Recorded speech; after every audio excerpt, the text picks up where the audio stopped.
안녕하세요. 백두산 금융연구소의 백두산입니다. 12월 15일 월요일 오후 5시 50분입니다.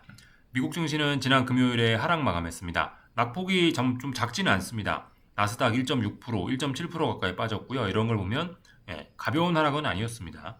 하락한 종목 수도 많았고요.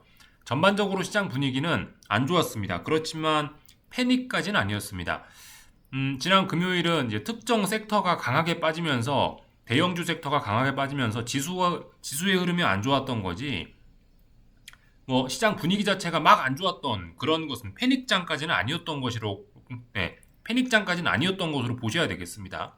지도를 좀 보자면 미국 증시 마감을 보자면 초록색 섹터가 제법 많이 있습니다. 그래도 지난 금요일 미국 증시 분위기가 안 좋았던 건 이쪽에 대형주들 이런 빅테크 종목들이 급락을 하면서 지수가 끌어내려줘서 분위기가 안 좋았던 거지. 그래도 사람들은 뭔가 좋은 걸 찾아 나서는 이런 흐름들이 눈에 띄었습니다. 지난주 금요일엔 브로드컴이 실적 발표했죠. 그죠?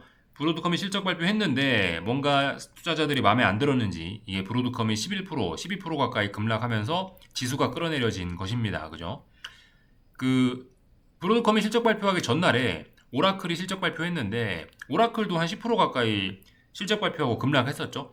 가뜩이나 시장 분위기가 좀 안 좋았어요. 그죠? AI 테마와 관련해서 투자 심리가 안 좋았던 와중에 브로드컴이 실적 발표했는데 브로드컴마저 뭐가 안 좋으니까 뭐가 불만족스러우니까 그죠? 낙폭이 좀 더 커졌던 겁니다. 시장이 이미 좀 어디가 아팠는데 브로드컴이 한 번 더 때린 거죠. 그죠? 그래서 낙폭이 좀 커졌다라 보시면 될 것 같고 그만큼 분위기가 안 좋았기 때문에 평상시에는 구글과 엔비디아가 서로 1등 자리를 놓고 티격태격하면서 한 친구가 상승하면 한 친구가 하락하고 이러면서 시장이 급락하고 이런 걸 막아줬는데 이 투자 심리가 좀 급격히 안 좋아지면서 엔비디아와 구글이 같이 빠지니까 지수가 그 지수의 분위기가 갑자기 안 좋아졌겠죠, 그죠? 이렇게 생각하시면 되겠습니다. 사실 뭐 지금 AI 고평가론 그런 것 때문에 시장에 빠진다라고 보기는 일단 조금 어려울 것 같긴 합니다. 개인적으로는 뭐 그렇게 생각을 합니다. 엔비디아가 실적 발표하면서 여러 가지 이야기를 했는데 엔비디아의 실적 정도였으면은 사실 AI 고평가로는 어느 정도 좀 떨쳐내기에 좀 충분하지 않았나라는 개인적인 좀 그런 생각이 좀 있긴 있어요. 그래서 사실 지난주 금요일 날 뭐 이렇게 AI 테마의 분위기가 안 좋았던 것은 뭐 약간 좀 기술적인 측면에서 그냥 한동안 AI가 너무 많이 올랐기 때문에 너무 AI가 좀 많이 올랐었기 때문에 투자자들이 다른 주식을 좀 찾는 과정에서 좀 그런 순환매가 도는 과정에서 좀 삐끗해가지고 나타난 어떤 일시적인 그런 급락 정도가 아닐까. 개인적으로는 일단 좀 그렇게 봅니다. 이 투자자들의 AI 사랑이 약간 좀 식어지면서 다른 순환매가 돌게 한 원동력이 지난주에 있었죠. 그죠? FOMC 회의입니다. FOMC 회의에서 사실 뭐 그렇게 특별한 내용은 없었지만 파월 의장이 단기 국채 매입 조치를 발표를 했죠. 단기 국채 매입은 그 양적 완화하고는 약간 좀 구분을 하시긴 하셔야 될 것 같은데 아무튼 최근에 이제 금융시장의 문제가 단기 유동성이 좀 모자란 것 때문에 뭐 비트코인 같은 게 막 급락을 하고 그런 일이 있었죠. 그죠? 단기 유동성 문제가 좀 있었는데 파월 의장은 그런 단기 유동성 문제를 해결하겠다라는 의지를 보여준 거고 뭐 그런 점들이 어떤 뭐 유동성을 좀 개선한다. 시장의 유동성, 어떤 그런 금융시장의 환경을 개선한다. 뭐 일단 그런 호재로 받아들였기 때문에 그로 인해서 야 그런 조치가 생기면 지금까지 유동성 때문에 뭐 혹은 뭐 금리 이런 매크로적인 변수 문제 때문에 흔들렸던 종목들이 좋을 수 있겠다라고 투자자들이 좀 판단을 한 것 같아요. 그래서 FOMC를 핑계로 대서 이 러셀 지수 같이 금리에 민감한 이런 주식들이 좀 지난주부터는 좋기 시작했고 AI 친구들이 실적 발표에도 불구하고 힘을 못 쓰는 그래서 그런 일이 나타나지 않나 저는 이렇게 좀 보고 있습니다. FOMC가 어떤 시장의 순환매에 어떤 한 가지 좀 핑계가 됐다, 구실이 된 것 같다라고 보여집니다. 그래서 어쨌든 아직까지 뭐 AI 종목들의 뭐 그렇게 추세 자체가 뭐 큰 문제가 있고 뭐 그렇게 보기는 좀 어려울 것 같긴 한데 아무튼 근데 그죠? 그 다만 상승 탄력은 좀 많이 떨어지고 있습니다. AI 종목들이나 뭐 나스닥이나 상승의 탄력은 확실히 좀 많이 그죠? 변화가 생겼습니다. 좀 이따 이제 지금 차트 보면서 좀 이야기를 하긴 할 건데 자 나스닥 좀 먼저 보겠습니다. 보시다시피 이렇게 지난주 금요일 날 확 빠졌습니다. 제법 강한 매도세가 나타나긴 한 거예요. 그죠? 물론 근데 이 정도면은 제 생각에 일단 여전히 매수 대응이 정석이긴 합니다. 다만 이제 문제가 뭐냐면은 여기가 정고점이었죠. 그죠? 근데 지금 여기 지난번 직전 고점을 결국 제대로 넘지 못하고 여기서 빠진 거예요. 그렇다면 이렇게 쌍고점 이야기를 할 수 있게 됩니다. 여기 고점 하나, 여기 고점 하나. 여기서 의미 있게 매도세가 나왔으니까 이거 쌍고점이다. 쌍고점 가능성이 있다라고 볼 수 있는 겁니다. 그나마 뭐 약간 다행인 거는 그래도 일단 여기도 중요한 고점이죠. 그죠? 이 자리는 넘어선 이 자리보다 조금 높은 자리에서 빠진 거기 때문에 그나마 조금 낫긴 나은데 어쨌든 조금 중장기적 조금 큰 관점에서 보면은 뭐 삼중고점형 뭐 그런 이야기를 할 수도 있고요. 조금 한 요 정도만 보면은 쌍고점 이야기를 할 수 있는 자리가 됩니다. 그래서 사실 나스닥 같은 경우는 지금 이런 모양이 됐다면 일단은 단기적인 측면에서는 계속 아래쪽으로 보는 게 좀 맞긴 맞을 수 있어요. 그러나 큰 관점에서 보면 어떻죠? 큰 관점에서 보면 여전히 아직 상승 추세가 살아있는 거예요. 그래서 사실 이 자리가 중요한 자리가 될 겁니다. 나스닥 지수 기준으로 봤을 때 여기가 중요한 자리가 될 거예요. 이 자리를 붕괴시키지만 않는 조건에서는 일단 매수 대응이 여전히 중장기적인 측면에서는 정석입니다. 다만 그죠? 단기적인 측면에서는 어때요? 단기적인 측면에서는 여기 있는 고점을 넘지 못하고 미끄러진 거기 때문에 더 빠질 수 있다. 라고 일단 봐야 되는 겁니다. 그러니까 어떻게 되죠? 단기적인 대응과 중장기적인 대응이 달라지는 그런 시점이 된 거죠. 그러니까 지금 이제 그만큼 이 구간은 좀 혼조한 구간이 되긴 된 겁니다. 나스닥은 지금 좀 그래서 불안해졌어요. 근데 뭐 어쨌든 여전히 뭐 엔비디아의 실적이 어쩌고 저쩌고 이런 걸 생각을 해보면 뭐 AI의 뭐 성장성 그런 거 투자자들이 이야기하는 그런 걸 좀 생각을 해보면은 솔직히 뭐 이런 자리를 붕괴시키면서 나스닥이 추세적으로 이제 하락으로 곧 접어설 거다라고 생각하기는 일단 조금 좀 어려운 시점이 아닌가라는 생각이 들긴 합니다. 하여튼 뭐 나스닥 지수가 뭐 본격적으로 추세적인 하락을 간다 그러면은 이런 자리를 깨야 될 거예요. 그죠? 여기를 깨야 될 겁니다. 이런 자리를 깨기 전까지는 일단은 중장기적으로는 일단 좋다라고 봐야 될 거예요. 이렇게 말씀을 드릴 수 있겠습니다. 아무튼 그래서 이제 한동안 대장으로서 시장을 이끌던 나스닥은 단기적으로는 반등시 매도 전략을 이야기할 정도로 지금 힘이 빠진 상황이죠. 그죠? 근데 아무튼 반등시 매도 전략 가능하긴 한데 이 반등시 매도 전략 쪽은 근데 이제 사실 좀 어려운 좀 매매의 난이도가 좀 높습니다. 그래서 지금 이건 매매를 해야 되는 거죠. 그죠? 지금 하방 베팅하는 거는 하방 베팅은 그래서 이런 매매는 좀 자신 있으신 분들만 좀 제한적으로 하셨으면 좋겠다라는 생각입니다. 중장기적으로는 여전히 아직 상승 추세가 남아있고 그런 상황이니까 이거를 하방으로 매매를 하는 거는 좀 어려운 영역이 될 거예요. 기왕이면 기다리셨다가 그냥 어딘가에서 바닥 만드는 확인이 되면 거기서 매수나 하자라고 기다리시는 게 나스닥은 가장 좋지 않을까라는 생각을 좀 해봅니다. 반면에 러셀 지수 같은 거 보시면은 굉장히 건전해졌어요. 그죠? FOMC 회의에서 파월 의장이 좀 시장에 안정 조치를 내놓은 덕분에 그게 이제 모멘텀이 돼가지고 그걸 계기로 해서 시장이 좀 상승 탄력을 좀 붙이고 있습니다. 그래서 지금 보시면 지난 금요일 날에 뭐 1점 몇 프로가 빠졌다 한들 별로 타격이 없어요. 러셀 지수 입장에서 중요한 자리는 요런 자리 아니면 요런 자리로 볼 수 있을 겁니다. 그죠? 왜냐? 여기가 중요한 저항이니까. 근데 지금 그런 자리를 깼나요? 깨지 않았습니다. 그냥 가벼운 조정 정도예요. 1.5% 빠진 게. 그렇기 때문에 지금 이런 종목은 현재 좋습니다. 이런 지수는 흐름이 괜찮아요. 사실 그죠? 한동안 너무 AI, 뭐 빅테크 이런 쪽, 나스닥 이런 쪽으로 너무 자금 쏠림이 심했기 때문에 사실 이런 식으로 러셀 지수가 올라주는 거는 어떤 시장의 건전성을 확보하는 뭐 긍정적인 모습으로 일단 보셔야 되겠습니다. 시장 분위기가 지금 좋은 겁니다. 비록 뭐 지난 금요일 날 AI 종목들이 확 빠졌기 때문에 AI 종목들을 좀 많이 비중을 들고 계신 분들의 심리적인 상태는 굉장히 좀 이제 공포스러우실 수도 있지만 근데 일단 이 엄밀히 여러 지수들의 시장의 전반적인 힘을 보면은 여전히 좋습니다. 전반적인 힘이 강합니다. 약한 게 아니고 강합니다. 이건 S&P 지수입니다. S&P 지수도 보시면 뭐 물론 S&P 지수도 약간 좀 불안한 구석이 없지는 않습니다. 계속해서 여기가 결국 이제 직전 고점이고 여기가 이제 전고점인데 이 자리를 계속해서 이 자리에서 버벅버벅거리고 있기 때문에 잘 못 가고 있기 때문에 좀 중장기적으로는 불안한 모습이긴 하나 지금 S&P 지수는 몇 거래일 동안 잘 움직이다가 지난주 금요일 날 한 번 급락하면서 5일선을 깬 거죠. 매수 대응이 아직까지 정석입니다. 단기적인 측면에서 봐도 이거 아래쪽으로 보기가 좀 어려워요. 이 정도 빠진 거는 자연스러운 거고 매수 대응하는 게 정석적인 대응이라 보실 수가 있겠습니다. S&P는 여전히 강합니다. 단기적인 측면, 중기적인 측면 모두 지금 이거는 매수 대응, 그러니까 위쪽으로 올라간다, 상승 추세 중이다. 그냥 그렇게 편안하게 보시면 될 것 같습니다.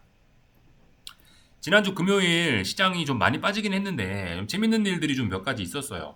마침 여기 화면에 띄워져 있으니까 먼저 이야기를 드릴 건데, 예를 들면 제약바이오, 바이오테크입니다. 바이오테크 ETF 같은 걸 보시면 보합 마감이에요. 0.09% 상승 마감이네요. 예, 보합이 아니고 어쨌든 이렇게 상승 마감했습니다. 그러니까 강해요. 그러니까 이 시장 분위기는 괜찮은 가운데 AI, 테마 이런 것만 좀 집중적으로 많이 빠진 거지, 아직까지 투자자들의 심리 상태는 괜찮다, 전반적인 시장 분위기는 좋다, 이렇게 보셔야 되겠습니다. 그리고 변동성이 좀 독특한데요. S&P 지수가 1점 몇 프로, 1.1% 빠졌잖아요. 거의 1% 넘게 빠졌는데, 그럼에도 불구하고 변동성이 0.1%밖에 상승하지 않은 것도 사실 굉장히 이례적이긴 합니다.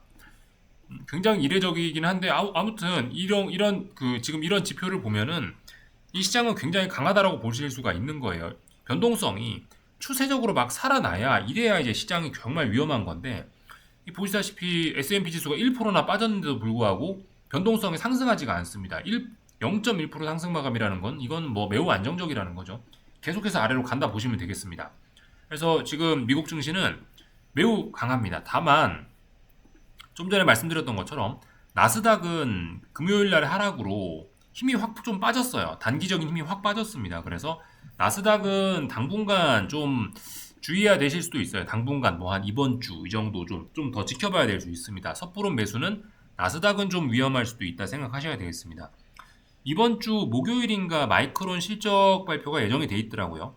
아마 지금 AI 쪽에 이제 투자 심리가 이런저런 핑계를 대면서 안 좋아졌기 때문에, 지난주에 안 좋아졌기 때문에 목요일 날 마이크론 실적 발표가 AI 테마나 반도체 업종에서는 굉장히 중요한 이슈가 되겠죠. 그죠? 그렇다면 아마 목요일 날 정도까지는 어떤 관망세나 뭐 이런 게 좀 나타나지 않을까. 만약에 바닥을 잡든 뭐 더 빠지든 어떤 뭔가 결정은 목요일 날 마이크론 실적을 보고 그에 대한 시장 반응을 보고 대응하는 게 좀 괜찮지 않을까라는 생각이 좀 들긴 하더라고요. 그래서 일단 나스닥의 힘이 급격히 빠진 거지, 시장의 전반적인 분위기 자체는 뭐 나쁘지 않은 그런 상황이 됐습니다. 다른 거 좀 더 볼 건데요. 여기 30년물 선물입니다. 미국 채권 선물 보시면은 이렇게 또 분위기가 안 좋습니다. 계속해서 저점을 못 잡고 있죠. 여기서 저점 만들 수도 있었는데 저점을 못 잡았습니다. 계속 빠지고 있습니다. 사실 이게 이제 사실 그 중소형주나 러셀 지수나 금리 민감한 친구들한테 이게 결코 좋은 소식은 아니거든요. 근데 사실 이런 부분을 지금 무시하고 있더라고요. 그만큼 지금 주식시장 분위기가 좋긴 한가 봐요.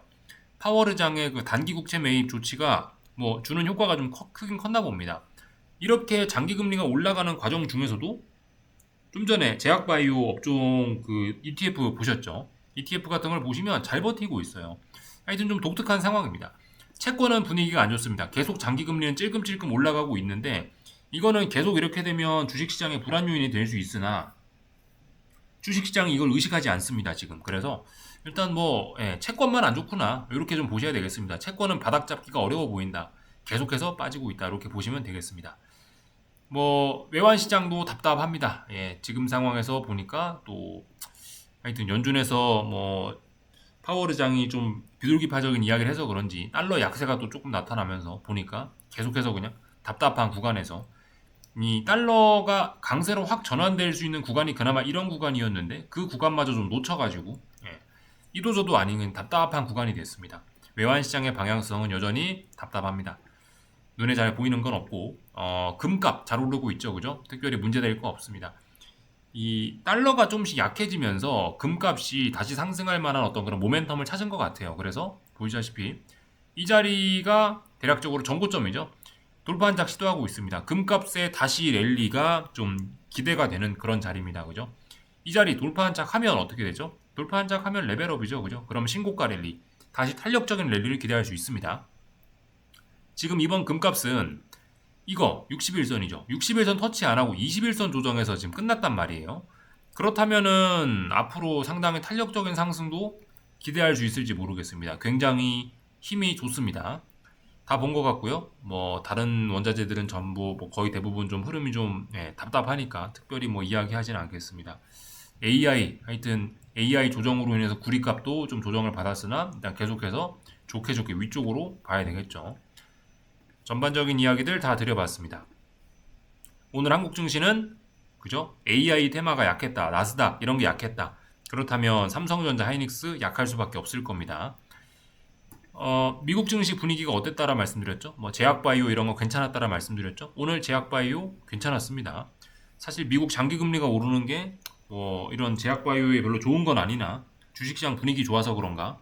어쨌든 반도체가 지금 삼성전자와 하이닉스가 오늘부로 약간 좀 맛이 좀 가는 모습이거든요. 중요한 자리였는데 이제 그 대안을 사람들이 찾고 있는 것 같아요. 그래서 보시다시피 이렇게 제약바이오가 잘 나가면서 그럭저럭 잘 나가면서 코스닥은 선방을 한 하루였습니다. 그래서 내용을 좀 보자면은 좀 자세히 보자면은 어떻죠? 지금 상황에서 코스피 보시면은 이 굉장히 오랫동안 여기 590을 대략적으로 선물 590을 일주일은 못 넘었습니다. 그러면서 빠졌기 때문에 지금 분위기가 좀 안 좋습니다. 590은 뭐냐? 지난번 직전 고점이기도 해요. 그리고 590이란 자리는 한 600 부근에 있는 전고점 자리와도 가깝죠. 그죠?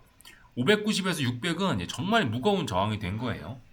다음번에 이 자리 과연 잘 넘어갈 수 있을까 이제 의심을 좀 해봐야 되는 무거운 저항이 됐습니다. 물론 지금까지 코스피가 올랐던 거를 생각을 해보고 상승률을 생각을 해보고 이 21선밖에 지금 61선 근처에도 잘 안 오고 있다는 모습을 생각을 해보면 잠재적인 코스피의 상승 힘은 상승 여력은 좀 굉장히 아직 많이 남아 있는 건데 근데 어쨌든 단기적인 측면에서 봤을 때 이 590과 600이란 자리는 이제 굉장히 무거운 저항이 됐어요. 이번에 한 번, 두 번 못 넘은 거예요. 뭐 어떻게 보면 세 번을 못 넘은 겁니다. 하나, 둘, 셋. 그렇기 때문에 이 자리는 좀 무거운 저항이 됐고 당분간은 지수의 탄력은 좀 제한적으로 될 겁니다. 그렇다면 코스피가 굉장히 이렇게 제한이 걸린다면 코스닥이 좀 괜찮을 수 있겠어요. 여기서 그러니까 미국 증시 분위기가 막 빅스가 엄청나게 치솟으면서 미국 증시 분위기가 패닉으로 가는 것만 아니면 사실 이렇게 코스피가 비리비리하는 건 코스닥에는 지금 긍정적일 수 있습니다.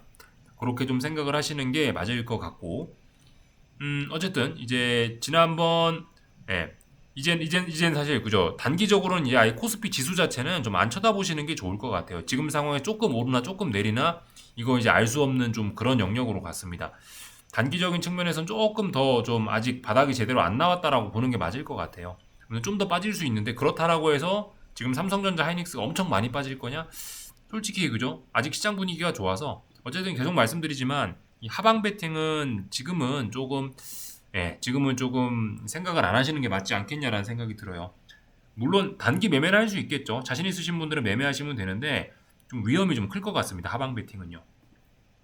다 말씀을 드린 것 같고 코스닥 지수도 사실 코스닥도 제대로 바닥이 나온 건 아니에요. 그죠? 그러나 어쨌든 오늘의 이런 흐름을 보면 0. 몇 프로밖에 안 빠진 걸 보면은 그나마 좀 뭐 코스닥이 좀 강하구나라고 생각을 할 수 있습니다. 분명히 그죠? 코스피는 2% 넘게 빠졌고 코스닥은 0.2% 빠졌으니까 코스닥이 분명히 힘을 좀 받고 있는 모양입니다. 정부 지원, 어떤 정부 정책 기대감 이런 것들 생각하시면 될 것 같고 미국의 제약바이오 섹터가 강한 것도 영향을 받을 수 있겠죠. 또 그리고 유동성, 미국 연준의 유동성 개선 조치 그런 것도 영향 받을 수 있겠고 중요한 건 하여튼 1625입니다. 이 자리가 좀 굉장히 무거운 저항이기 때문에 여기를 넘는 데 시간이 좀 걸릴 뿐이지 아무튼 전반적으로는 긍정적으로 보는 게 맞을 것 같고 어쨌든 근데 아직까지도 단기적으로는 이 바닥이 좀 나오지 않았습니다. 그래서 이 매수를 하시더라도 타이밍을 좀 잘 봐야 되겠습니다. 코스닥 이야기 간단하게 했고요. 아무튼 이 그죠 풋옵션입니다. 풋옵션이 일단 튀어 올랐어요. 풋옵션이 그 지난번에 하루 튀어 오르고 하루 붕괴됐다가 다시 5일선 위로 튀어 올랐습니다. 약간 좀 이 풋옵션이 조금 더 튀어 오를 여지는 있을 것 같아요. 조금 더 빠질 수 있다. 코스피는요. 다만 이제 조금 더 빠진다 하더라도 이 옵션에서 가장 중요한 건 제 생각에 21선 보시면 되거든요. 21선을 풋옵션이 막 공격적으로 넘어가는 것만 아니면은 일단 뭐 긍정적으로 보시고 대응하시는 게 맞긴 맞을 것 같습니다. 시장 분위기 안 좋게 볼 필요가 없을 것 같아요. 21선 이런 것만 넘어가는 게 아니라면요. 조금 더 풋옵션이 튀어 오를 수는 있습니다.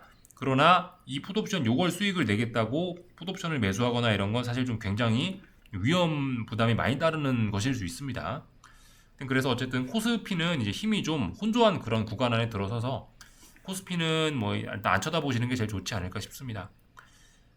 환율은 1475원이 무거운 저항이다라 말씀드렸는데 올라왔습니다. 1475원 돌파 한작했죠. 신고가 랠리가 시작됐습니다. 원달러 환율은 이제 어디까지 갈지 미지수가 됐습니다. 뭐 물론 위쪽에 저항들이 있습니다만은 이런 윗꼬리 저항 이런 거는 그다지 무거운 저항으로서의 의미는 좀 저는 일단 없다라고 생각을 합니다. 그래서 신고가 랠리로 사실상 봐야 될 것 같아요. 어디까지 갈지 모른다. 이렇게 좀 생각하셔야 되겠습니다. 오늘 사실 코스피가 이렇게 많이 빠진 건 뭐 이런 거에 핑계도 갖다 붙일 수 있죠. 그죠? 충분히 생각할 수 있습니다. 아무튼 환율이 레벨업을 해버렸다라는 거, 환율의 새로운 시대가 열렸다는 거 좀 생각해 봐야 되겠습니다. 당장은 주식시장이 모르는 척하고 오를 수도 있어요. 근데 이거 아무튼 중장기적으로는 한국 증시나 경제에 큰 부담이 될 가능성이 높겠죠. 다 본 것 같고요. 삼성전자 이런 거 이제 좀 잘 보셔야 됩니다. 여기가 전고점이죠. 전고점 부근에 왔다가 저점을 살짝 낮추고 지금 빠지는 모습. 아직 바닥 안 나왔죠, 그죠? 더 빠질 수 있다 생각하셔야 되겠습니다. 일단 어쨌든 삼성전자도 지금 61선 부근에도 안 가고 굉장히 양호한 흐름이기 때문에 일단 중장기적으로는 좋게 봐야 되는데 단기적으로는 아직 바닥이 안 나왔어요. 좀 경계하실 필요가 있겠습니다. 그리고 제 생각에 더 지금 주의해야 될 건 약간 하이닉스가 된 것 같아요. 하이닉스의 최근 흐름이 조금 삼성전자보다 더 약해지고 있습니다.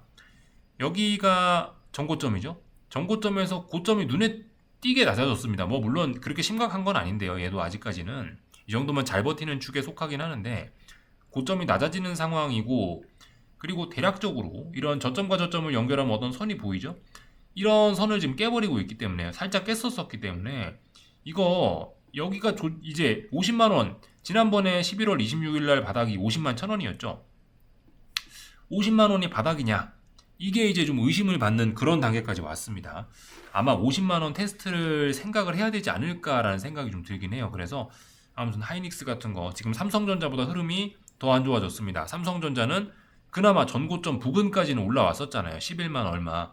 근데 하이닉스는 지금 전고점에서 좀 많이 차이가 나게 못 올라오고 빠지는 모습이기 때문에 50만 원에 대한 재차 검증이 들어갈 가능성이 있다는 거 생각해 보셔야 되겠습니다.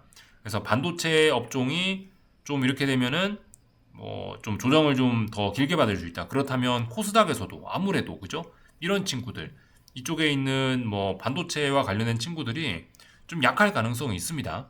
이런 것들에 좀 유의를 하셔야 되지 않을까 싶습니다. 그리고 오늘 그 제약바이오 업종 굉장히 좋았거든요. 그죠? 제약바이오 업종 지수 같은 것들 보시면 이거 제약바이오 ETF죠. 물론 이게 뭐 제약바이오를 대표한다라고 할 수는 없습니다만은 그냥 편의상 이걸 보고 있는데 이런 거 흐름 나쁘지 않습니다. 지금 좋죠. 그죠?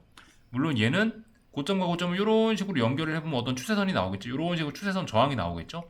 이걸 넘어가면 이제 본격적인 랠리가 가능하긴 한데 아직 넘어간 건 아니니까 좀 이 약간 관심 그냥 아직까지는 막 좋아하시면 안 되긴 하는데 어쨌든 제약바이오 흐름 나쁘지 않습니다. 제약바이오는 이제서야 상승을 시작하는 그런 단계일 수 있다라는 거 생각하셔야 되겠죠. 그죠?